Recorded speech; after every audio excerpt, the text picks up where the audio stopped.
बिस्मिल्लाहिर्रहमानिर्रहीम। सिरात मुस्तकीम कोर्स का आज हमने 13वां सबक पढ़ना है। हर कोर्स के सबक के शुरू में कुरान करीम की मुंतखब आयात हैं, फिर अहादीस है, उसके बाद अकायद व नज़रियात, फिर मसाइल व अहकाम और मसनून दुआएँ हैं। इस सबक के शुरू में भी कुरान करीम की आयात को ज़िक्र फरमाया गया है। जो आयात ज़िक्र की गई हैं, ये आयात एक मुस्तकिल सूरत हैं जिसका नाम है सूरह कौसर।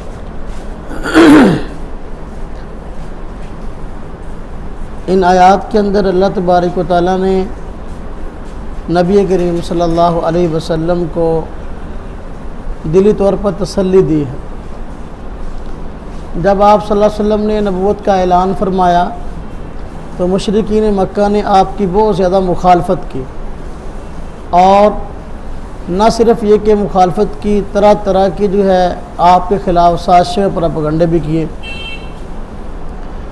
आप सल्लल्लाहु अलैहि वसल्लम उनके इन प्रोपेगेंडों की वजह से काफ़ी गमगीन हुए। आप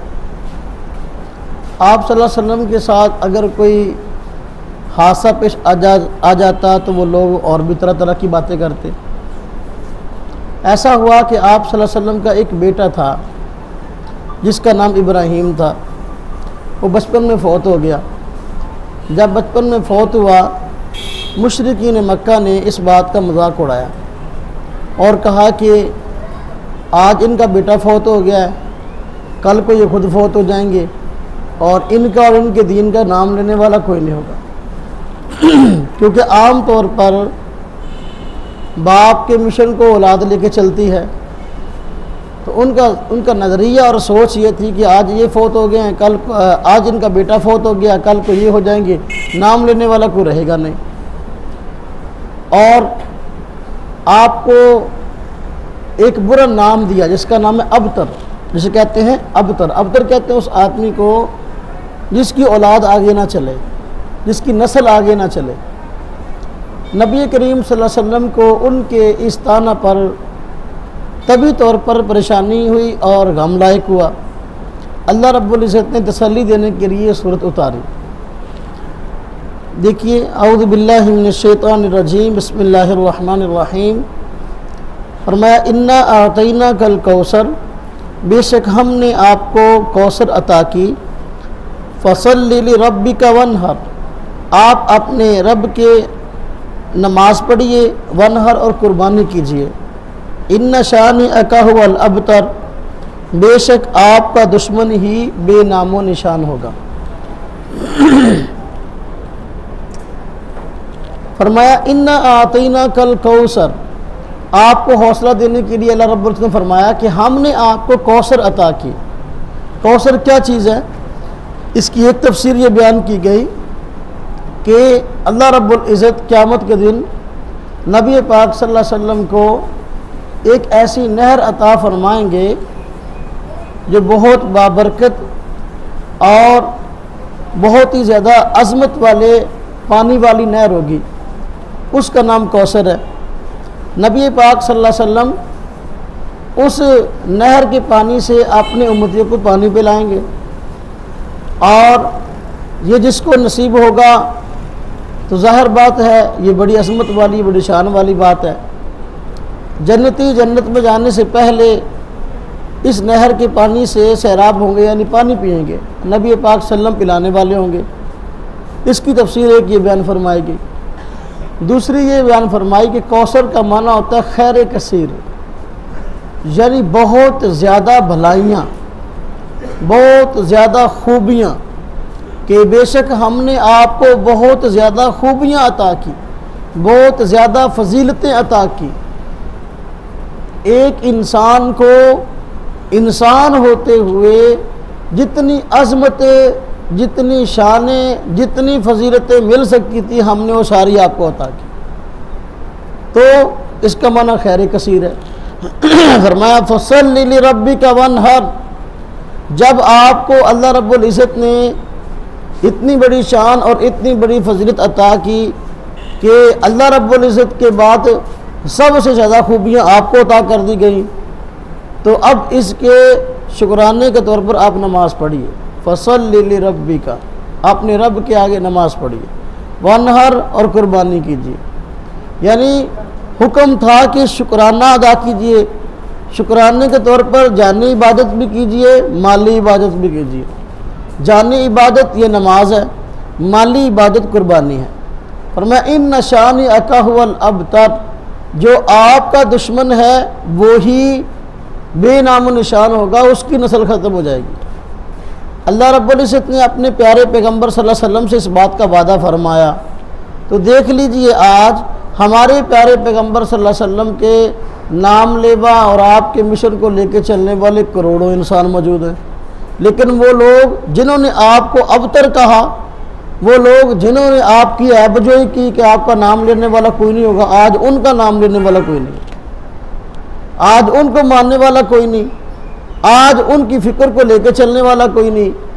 तो अल्लाह रब्बुल इज़्ज़त ने नबी पाक सल्लल्लाहु अलैहि वसल्लम को रूहानी औलाद अता कर दी। ये सारी उम्मत आपकी रूहानी औलाद है, आपके मिशन को लेकर चलने वाली है, इसलिए ये बहुत बड़े एजाज़ की बात है। अल्लाह पाक ने फरमाया इन्न शान अकाहुल अबतर, तो आप अबतर नहीं है बल्कि आपका दुश्मन अबतर है, उसकी नस्ल ख़त्म हो जाएगी, उसका नाम लेने वाला कोई नहीं।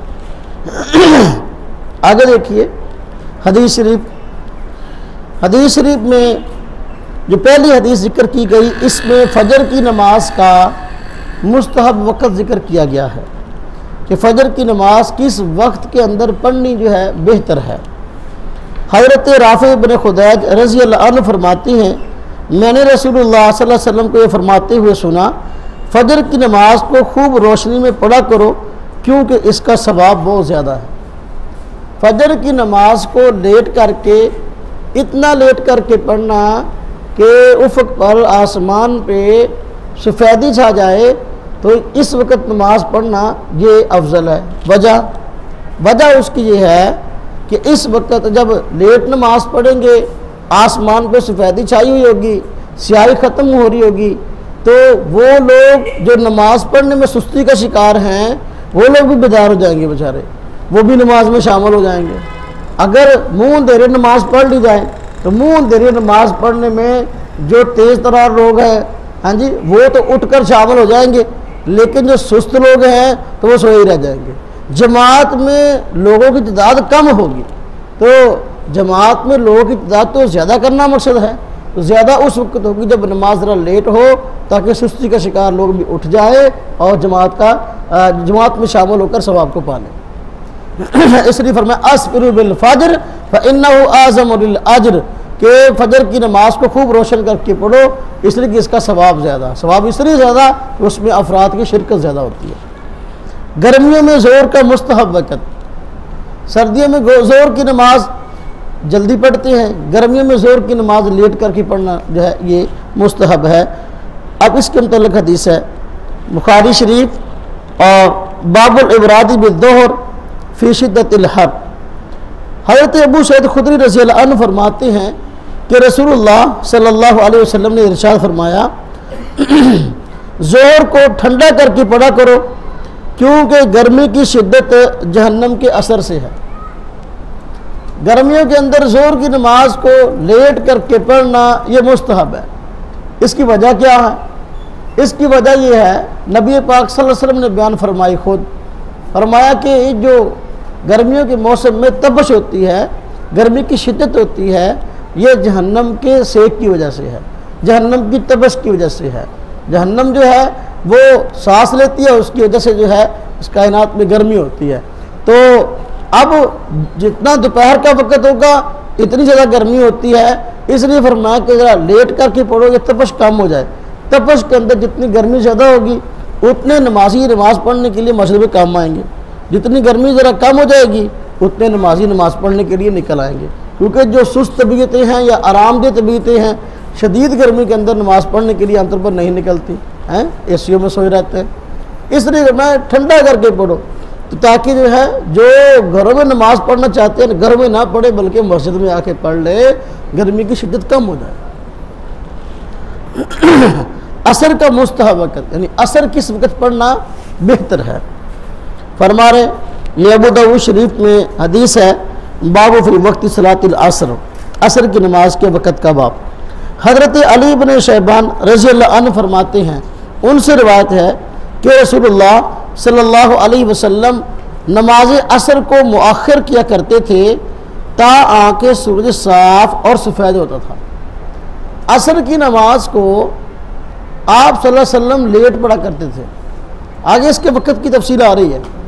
असर की नमाज को लेट क्यों पढ़ते हैं? इतनी लेट नहीं कि सूरज सुर्ख हो जाए, इतनी लेट नहीं कि सूरज गुरूब हो जाए या गुरूब होने के करीब हो जाए, नहीं नहीं, असर की नमाज लेट पढ़नी, इतनी लेट कि सूरज अभी साफ और शफाफ हो, सफ़ेद हो, उसकी तरफ टिकटकी बांध के देखा ना जा सकता हो, इतनी लेट करके असर की नमाज पढ़ना बेहतर है। क्यों? वजह उसकी ये है कि जो असर की नमाज के बाद का वक़्त है, इसके बाद नफल पढ़ने की इजाज़त नहीं होती। फजर के बाद भी नफल पढ़ने की इजाज़त नहीं है और असर के बाद भी नफल नमाज पढ़ने की इजाज़त नहीं है। तो अब अगर असर की नमाज जल्दी पढ़ लेंगे तो जो लोग नफल नमाज पढ़ने के हरीस होते हैं, ज़्यादा नवाफल पढ़ते हैं, उनके लिए तंगी हो जाएगी कि जब असर की नमाज जल्दी हो गई अब जो है बेचारे वो नफल नहीं पढ़ सकते। अगर असर की नमाज लेट होगी अब ज़ाहिर बात है कि उससे पहले पहले जो है वो नफल पढ़ने वाले लोग कसरत से नफल पढ़ सकते हैं। इसलिए जो है फरमाया असर की नमाज जो है वो नबी पाक सल्लल्लाहु अलैहि वसल्लम खुद लेट पढ़ा करते थे, इतनी लेट कि सूरज अभी साफ और शफाफ होता था, यानी सुर्ख नहीं हुआ होता था, गुरूब होने के करीब नहीं होता था। सुर्ख हो जाए जानबूझ के आदमी इतना लेट नमाज करे ये तो मकरूह है और इस वक़्त में हम नमाज पढ़ने को बेहतर नहीं कहते। आगे देखें अकायद और नज़रियात। अकायद और नज़रियात में जो अक़ीदा पहला जिक्र किया गया असमत अम्बिया अलैहिमुस्सलाम, ये उन्वान कायम हुआ। कहते हैं कायनात की तमाम मखलूक में सबसे आला मर्तबा और मकाम हज़रात अम्बिया अलैहिमुस्सलाम का है और अम्बिया अलैहिमुस्सलाम में से बाज़ से अफजल हैं और हुज़ूर अकरम सल्लल्लाहु अलैहि वसल्लम तमाम अम्बिया से अफजल और आला और तमाम अम्बिया अलैहिमुस्सलाम के सरदार हैं। अल्लाह तबारक व तआला लोगों की हिदायत के लिए कम पेश 1,24,000 अम्बिया भेजे। इन अम्बिया और रसूल में बाज़ को दूसरे बाज़ पर फजीलत दी है। अल्लाह पाक ने कुरान करीम में फरमाया तिलकर रसूल फज़लना बादम अला बाद, ये रसूलों की जमात है, हमने बाज़ को दूसरे बाज़ हज़रात पे फजीलत दी है। अब जिस तरह के हज़रत इब्राहीम अलैहिस्सलाम दूसरे कई अम्बिया से अफजल हैं, वो अपना कई उनकी खुसूसियात हैं और इसी तरह जो है हमारे प्यारे पैगम्बर सल्लल्लाहु अलैहि वसल्लम कई अम्बिया से अफजल है, बल्कि सब अम्बिया से अफजल है। सबसे आला और सबसे अरफा मकाम अम्बिया में हमारे प्यारे पैगम्बर सल्लल्लाहु अलैहि वसल्लम का है कि जो ऐसी खुसूसियात है कि सिर्फ हमारे प्यारे पैगम्बर सल्लल्लाहु अलैहि वसल्लम को अता हुई हैं, आपके अलावा किसी को अता ही नहीं हुई। इसलिए नज़रिया और अकीदा में ये बात आ गई कि बाज़ अम्बिया को दूसरे बाज़ नबियों से फजीलतें मिली हैं। हमारे प्यारे पैगम्बर सल्लल्लाहु अलैहि वसल्लम को ये फजीलत मिली है कि आप सबसे ज़्यादा अफजल हैं और सब अम्बिया के सरदार हैं। अज़मत उलूम नबूवत यानी नबूवत के उलूम की अज़मत क्या है, इस उन्वान से बात की है। हर नबी अपने ज़माने में शरीयत मुतहरा का सबसे बड़ा आलम होता है और हर नबी को लवाज़िम नबूवत और लवाज़िम नबूवत उलूम सारे के सारे अता होते हैं और हुज़ूर अकरम सल्लल्लाहु अलैहि वसल्लम चूँकि अव्वलीन व आखिरीन के नबी हैं, इसलिए हुज़ूर सल्लल्लाहु अलैहि वसल्लम को अव्वलीन और आखिरीन के और तमाम मखलूक़ात से सबसे ज़्यादा उलूम अता किए गए। अज़मत उलूम नबूवत इसमें बता दिया कि कोई भी पैगंबर अपने वक्त में आया, अल्लाह रब्बुल इज़्ज़त ने पैगंबर वक्त को उस वक्त के तमाम अफराद से ज़्यादा इल्म अता किया। जो भी नबी आया, हर नबी का इल्म अपनी उम्मत से सबसे ज़्यादा होता है। एक बात, हमारे प्यारे पैगंबर सल्लल्लाहु अलैहि वसल्लम चूँकि नबियुल अंबिया हैं, ये नबियों के भी नबी हैं, इसलिए आपको जो उलूम अता किए गए वो तमाम अंबिया से ज़्यादा अता किए गए हैं। आपसे बढ़कर किसी नबी को इल्म अता नहीं फरमाया गया। मसाइल व अहकाम, मसाइल व अहकाम में नमाज के औकात ज़िक्र किए गए हैं, किस नमाज का वक़्त शुरू कब होता है। हमने जो अहादीस पढ़ी थी उसमें सिर्फ मुस्तहब औकात ज़िक्र किए गए थे। अब यहाँ जो सवाल है इसमें मुस्तहब वक़्त भी बताएंगे और साथ ये बताएंगे कि इस नमाज का वक़्त कब शुरू होता है और कब ख़त्म होता है। पहले फ़जर की नमाज का वक़्त बता रहे हैं। फ़जर की नमाज का वक़्त सुबह सादक से लेकर तुलुए शम्स तक होता है, लेकिन नमाज पढ़ने का मुस्तहब वक़्त वो है जब आसमान पर थोड़ी सी सफ़ेदी ज़ाहिर होने लगे। फ़जर की नमाज का वक़्त शुरू होता है जब सुबह सादक तुलू हो जाए। सुबह सादक क्या चीज़ है? जब सहरी का वक़्त ख़त्म होता है और तो अब ये वक़्त जो है सुबह सादक के तुलू होने का है। जो ही सुबह सादक तुलू होती है सहरी का वक़्त ख़त्म हो जाता है, इसलिए फ़जर की अज़ान हो जाती है। ये वक़्त फ़जर की नमाज फ़जर की नमाज का इब्तिदाई वक़्त है और ये वक़्त रहता है सूरज के गुरूब होने तक। सुबह सादक क्या चीज़ है? जब आपको पता है सूरज गुरूब होता है तो आहिस्ता आहिस्ता जो है उफ़क़ पर आसमान पर अंधेरा छाना शुरू हो जाता है, हत्ता कि गुप्त अंधेरा छा जाता है। फिर रात के आखिरी पहर में ऐसा होता है दोबारा फिर बजाय अंधेरे के सफ़ेदी जो है ज़ाहिर होना शुरू हो जाती है। पहली मरतबा जब उफ़क़ पर आसमान पर सफ़ेदी ज़ाहिर होती है ना तो इंसान ये समझता है शायद कि अब थोड़े वक़्त के अंदर सारे आसमान पर सफ़ेदी फैल जाएगी। हालांकि होता यह कि उस सफ़ेदी के बाद दोबारा फिर अंधेरा छा जाता है। उस सफ़ेदी के बाद दोबारा फिर अंधेरा छा जाता है। उसको बोलते हैं सुबह काज़ब। क्या बोलते हैं उसको? झूठी सुबह। क्या बोलते हैं उसको? यानी सुबह होती नहीं है, सुबह का बस वहम सा होता है, क्योंकि आसमान पे उफ़क़ पे थोड़ी सी सफ़ेदी नज़र आती है। आदमी समझता है कि अभी जो है ना दिन निकल आएगा, लेकिन वो फिर जो है दोबारा फिर अंधेरा छा जाता है। इसे सुबह काज़ब बोलते हैं। सहरी का वक़्त होता है। लेकिन जब सहरी का वक़्त ख़त्म होता है उसके बाद दोबारा फिर जो है उफ़क़ पर सफ़ेदी नमूदार होना शुरू होती है और फिर वो चौड़ाई रोक पूरे आसमान पर फैल जाती है हत्ता कि दिन निकल आता है। जब इस अमल की दोबारा इब्तिदा होती है सहरी का वक़्त ख़त्म होकर, तो अब इस वक़्त को कहते हैं ये अपना तुलुए सुबह सादक हो, यानी सुबह सादक तुलु हो, सच्ची सुबह। समझ आइए, सच्ची सुबह यानी इसके बाद अंधेरा नहीं आना, इसके बाद रोशनी ही रोशनी है। अच्छा, अर्ज़ किया कि फ़जर की नमाज का वक़्त शुरू होता है सुबह सादक से, रहता है गुरूब आफ्ताब तक। अब दूसरा मसला कि मुस्तहब वक़्त नमाज का फ़जर की नमाज का कब है कि जमात से नमाज उस वक़्त पढ़ी जाए जब आसमान पे स्याही ख़त्म हो रही हो, सफ़ेदी फैल रही हो और सफ़ेदी ज़्यादा हद तक फैल चुकी हो, ताकि नमाजी ज़्यादा से ज़्यादा नमाज के अंदर शिरकत कर सकें। ये फ़जर की नमाज का मुस्तहब वक़्त है। और जब सूरज गुरूब हो रहा हो, अब तुलू हो रहा हो, तो इतनी लेट नमाज पढ़ना, जानबूझकर सो रहे, उधर जो है सूरज के तुलू का वक़्त जो है बिल्कुल करीब आ गया। अब इस तरह जो है नमाज जानबूझ कर लेट करना ये मकरूह है और ऐसा करना गुनाह की बात है, ऐसा नहीं करना चाहिए। ज़ोहर का वक़्त, ज़ोहर की नमाज का वक़्त कब शुरू होता है बता रहे हैं। जब सूरज दोपहर के बाद ढलना शुरू हो जाए उस वक़्त से लेकर मिसले सानी तक ये ज़ोहर की नमाज का वक़्त है। लेकिन इसका मुस्तहब वक़्त यह कि सर्दियों में नमाज को जल्दी पढ़ लिया जाए, गर्मियों में नमाज को ठंडा करके यानी थोड़ी ताख़ीर से पढ़ना चाहिए। आप ज़रा समझें कि ज़ोहर की नमाज का वक़्त शुरू होता है ज़वाल के बाद। जब सुबह को सूरज तुलू होता है, सूरज तुलू होता है तो आहिस्ता आहिस्ता सूरज ऊपर की तरफ आना शुरू होता है, आता रहता है। फिर जो है ये चक्कर भी काटता है, ऊपर भी हो रहा होता है और चक्कर भी काट रहा होता है। एक वक़्त दिन के अंदर ऐसा आता है कि सूरज उससे ज़्यादा अब मज़ीद ऊपर नहीं होता, अब उसके बाद उसने दोबारा नीचे आना है। ठीक है, इसे बोलते हैं ज़वाल।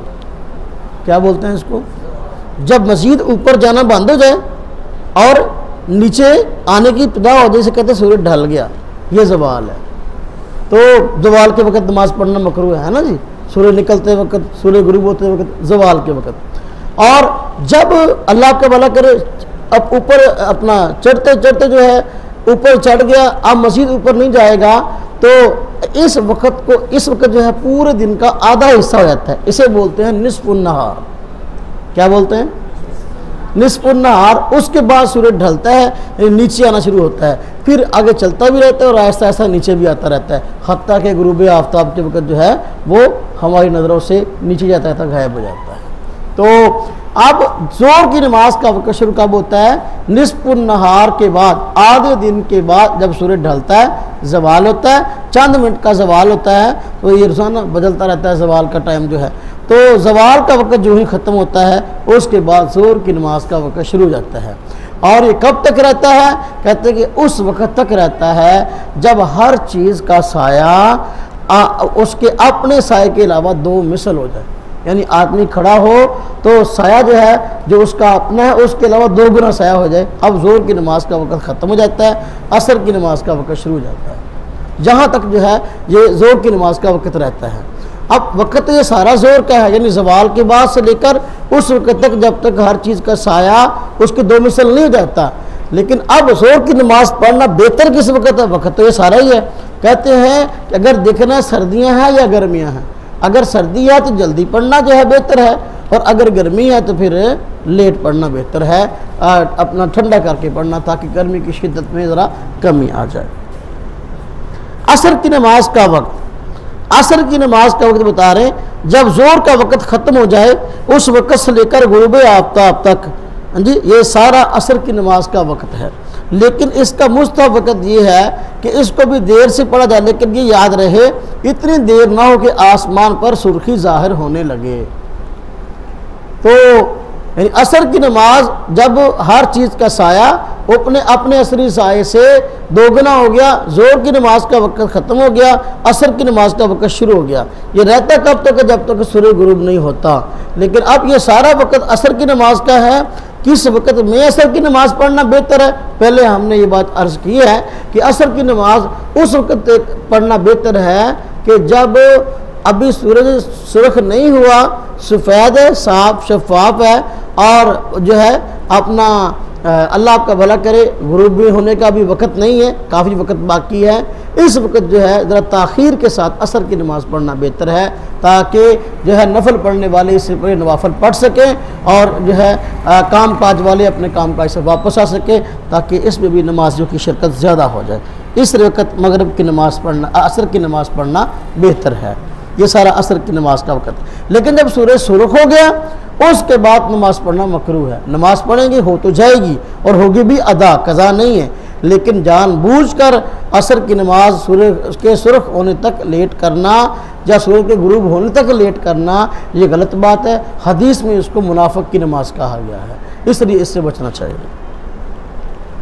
मगरिब की नमाज का वक्त, तो मगरिब की नमाज का वक्त गुरूब आफ्ताब से लेकर उस वक्त तक रहता है जब तक आसमान पर सुर्खी बाकी रहे। अलबत्ता उस वक्त में अगर कोई आदमी नमाज अदा न कर सके तो जब तक आसमान पर सफ़ेदी बाकी रहे पढ़ ले। लेकिन इसका मुस्तहब वक्त यह है कि मगरिब का वक्त होते ही इसे अदा कर लें। अमूमन पहले घंटे में इसे पढ़ा जाएगा। सूरज गुरूब हो गया, जो ही सूरज गुरूब हुआ अब मगरिब की नमाज का वक्त शुरू हो गया। मगरिब की नमाज का वक्त शुरू हुआ तो अब ये कब तक रहता है? कहते हैं वैसे तो जब तक ईशा का वक्त शुरू नहीं होता उस वक्त तक ये वक्त रहता है। तो लेकिन जो है अब मुस्तहब वक्त कब तक रहता है? कहते जब तक आसमान पर सुर्खी बाकी है उस वक्त तक मुस्तहब वक्त बाकी है। जब या आप कह लें दूसरा कौल अभी एक इससे आसानी वाला, जब तक आसमान पर सफ़ेदी है उस वक्त तक मगरिब की नमाज का वक्त बाकी रहता है और मुस्तहब वक्त होता है। लेकिन जब जो है सफ़ेदी ख़त्म हो जाए और स्याही फैलना शुरू हो जाए तो अब मगरिब की नमाज का मकरूह वक्त शुरू हो जाता है। वक्त ज़रूर होता है, किसी आदमी की मगरिब की नमाज रह जाए तो वो पढ़े और पढ़े वो अदा करे तो अदा ही होगी, कज़ा नहीं होगी। लेकिन ये मगरिब की नमाज का मकरूह वक्त है कि सूरज के अपना आसमान पर सफ़ेदी ख़त्म होने के बाद जब तारे निकल रहे हैं उस वक्त नमाज पढ़ना मगरिब की जायज़ है। तो उधर कोई मजबूरी था तो पढ़ सकते हैं, लेकिन जानबूझ के मगरिब की नमाज को इतना लेट करना ये मकरूह है, ये मकरूह वक्त है। जब तक ईशा की नमाज का वक्त नहीं शुरू होता उस वक्त तक मगरिब की नमाज पढ़ेंगे, होगी अदा। लेकिन अब सफ़ेदी के जाने के बाद मगरिब की नमाज पढ़ना ये मकरूह है, जानबूझ कर इस तरह करना। थोड़ा सा इसको समझ लें। जब सूर्य गुरूब होता है तो देखेंगे सूरज गुरूब होने के बाद जो है आसमान पर सुर्खी सी होती है, जिसे लालगी बोलते हैं। इसको अरबी ज़ुबान में शफक बोलते हैं। शफक ये अपना सूरज की धूप नहीं होती, बल्कि कह लो कि सूरज गुरूब हुआ, ये दिन के आखिरी असरात में से है, तो ये लालगी जो है थोड़ी देर तक रहती है, इसे अपना शफक अहमर कहते हैं। इसके बाद जो है सिर्फ वो सुर्खी खत्म हो जाती है, सफ़ेदी रह जाती है, इसे बोलते हैं शफक अबियस, यानी दिन की जो है वो सफ़ेदी सफ़ेदी। तो बेहतर यह कि जो ही सूरज गुरूब हो उस वक्त मगरब की नमाज़ पढ़ ली जाए, ताकि जो है वो नमाज वक़्त पर अदा हो जाए और मुस्तहब वक़्त के अंदर अदा हो जाए। मगरब की नमाज का जो मुस्तहब वक़्त है ये बहुत कम होता है, इसलिए इसको लेट नहीं करना चाहिए। तो बस बाकी नमाज़ें ना बताया, फजर की नमाज है लेट करके पढ़ लो, ज़ोहर की नमाज गर्मियों में लेट करके पढ़ लो, असर की नमाज लेट करके पढ़ लो, लेकिन मगरब की नमाज जो है वो लेट करके नहीं पढ़नी, ये जल्दी पढ़ना सुन्नत है और जल्दी पढ़ना मुस्तहब है। इशा की नमाज का वक्त कहते हैं जब आसमान से सफ़ेदी बिल्कुल ख़त्म हो जाए उस वक्त से इशा की नमाज का वक्त शुरू होता है। यानी सफ़ेदी ख़त्म होते ही नहीं, जैसे कि अंधेरा हो गया तब इशा की नमाज कर, नहीं, ऐसा नहीं। इस ख़त्म होने के बाद सितारे अच्छी तरह निकल आए, अब उसके बाद जो है वो इशा की नमाज का वक्त शुरू हो जाता है। इशा की नमाज का वक्त शुरू हो गया, तकरीबन अब कह लें मगरिब की नमाज का वक्त तकरीबन 1 घंटा जो है वो 20 मिनट 25 मिनट बस का 1.5 घंटा, ये मगरिब की नमाज का कुल वक़्त का दौरानिया होता है। इसके बाद इशा का वक़्त शुरू हो जाता है, ठीक है ना जी। इसके बाद इशा का वक़्त शुरू हो गया, अब जो है अल्लाह आपका भला करे जो है वो इशा की नमाज पढ़ सकते हैं।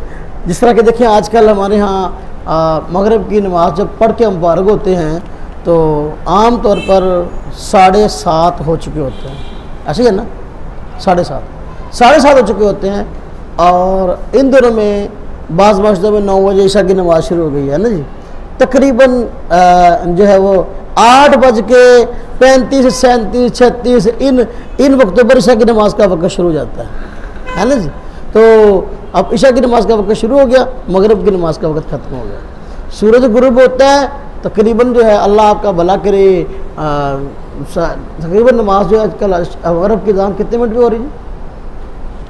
मगरिब की नमाज 7:14-15 पे अज़ान होती है। नमाज पढ़ के हम तकरीबन 7:30 बजे फारिग होते हैं।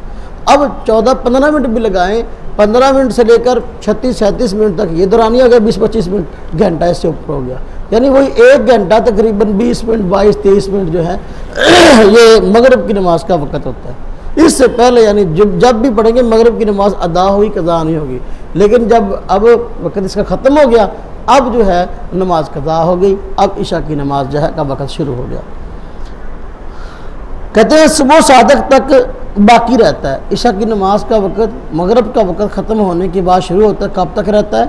सुबह सादक तक, फजर दी अज़ाना तक। अच्छा, इशा की नमाज का मुस्तहब वक़्त यह है कि पहले 2 घंटे छोड़ कर पढ़ें। इशा की नमाज ज़रा लेट करके पढ़ना जो है वो बेहतर है, ज़रा लेट करके पढ़ना। आजकल चूँकि हमारे यहाँ अजीब सुस्ती छाई है कि मस्जिदों में नमाजी वैसे बड़े कम होते हैं। पहले ऐसा होता था कि ज़रा लेट पढ़ते थे तो नमाजी ज़्यादा आते थे, अब जो है कि लेट पढ़े तो नमाजी सारे सो जाते हैं, सुस्ती का हालत आ गई है। तो आप इसलिए इशा की नमाज के बारे में कहा गया कि ज़रा ये 2 घंटे अपना गोया कि अल्लाह आपका भला करे पहले 2 घंटे जो इसके अंदर पढ़ लेना मुस्तहब है, यानी इसका बेहतर वक़्त है। तो बाकी अगर किसी उधर की वैसे लेट भी पढ़ ले उसमें कोई हर्ज नहीं है। 12 बजे तक, 12 बजे से पहले इशा की नमाज पढ़ लेंगे तो ये मकरूह नहीं है। 12 बजे के बाद लेट करके नमाज पढ़ना इशा की ये मकरूह है। वक़्त इसका सुबह सादक तक रहता है, लेकिन इशा की नमाज से पहले पढ़ लेना चाहिए। पहले 2 घंटे के अंदर इसका मुस्तहब वक़्त है, बाकी आप जितना लेट करते जाएंगे उतनी जो है वो कह लो कि अल्लाह आपका भला करे कराहत आती जाएगी। और जो है वो क्यों, इसलिए कि जितनी नमाज लेट पढ़ेंगे अब उतने नमाजी मस्जिद के अंदर कम होंगे, जबकि जमात से नमाज़ पढ़ना मर्दों के लिए वाजिब है। तो जमात को बढ़ाने के लिए जो है ऐसे वक़्त का इंतखाब किया जाए जिसमें नमाजी ज़्यादा होते हैं। तो इसलिए अब ईशा का वक़्त जो ही शुरू होता है हाँ जी 37 मिनट में शुरू हुआ तो 40 मिनट में साथ ही अज़ान कह दी, 9 बजे नमाज़ पढ़ ली कि जी बेचारे नमाज जी ये ना हो कि ईशा पढ़ने वाले लोग हैं जो आते हैं ये भी बेचारे सो जाएँ, तो अब कोशिश करते हैं भी ज़रा जल्दी पढ़ लीजिए, वरना असल जो है ईशा की नमाज जो है वो ज़रा लेट पढ़नी चाहिए। मसनून दुआ, हर सबक के आखिर में मसनून दुआएं तरतीब के साथ आती हैं। तो आज दुआ है खाना शुरू करने की दुआ। खाना शुरू करने की दुआ जो नबी पाक सल्लल्लाहु अलैहि वसल्लम से मनकूल है वो बिस्मिल्लाहिर्रहमानिर्रहीम है। हर अच्छे काम से पहले बिस्मिल्लाहिर्रहमानिर्रहीम जो है वो पढ़ना मनकूल है, और ख़ास तौर पे खाने से पहले भी बिस्मिल्लाहिर्रहमानिर्रहीम नबी पाक सल्लल्लाहु अलैहि वसल्लम पढ़ा करते थे। सुनन अबी दाऊद जिल्द नंबर 2 सफ़ा 172 में रिवायत है। और अगर जो है शुरू में बिस्मिल्लाह पढ़ना भूल गए तो अब जो है वो दूसरी दुआ पढ़ ली जाए, खाने के अगर दरमियान में याद आए कि हमने बिस्मिल्लाह नहीं पढ़ी। पसंद जो है वो दुआ है बिस्मिल्लाहि अव्वलहु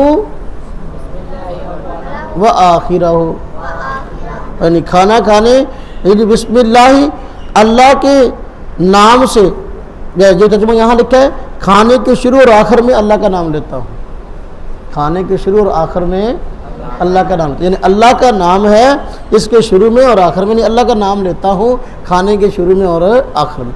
अगर आदमी भूल जाए खाना खाने से पहले बिस्मिल्लाह पढ़ना तो फिर इस दुआ को पढ़ ले। तो ये 13वां सबक था, 13वां सबक जो है वो मुकम्मल हुआ।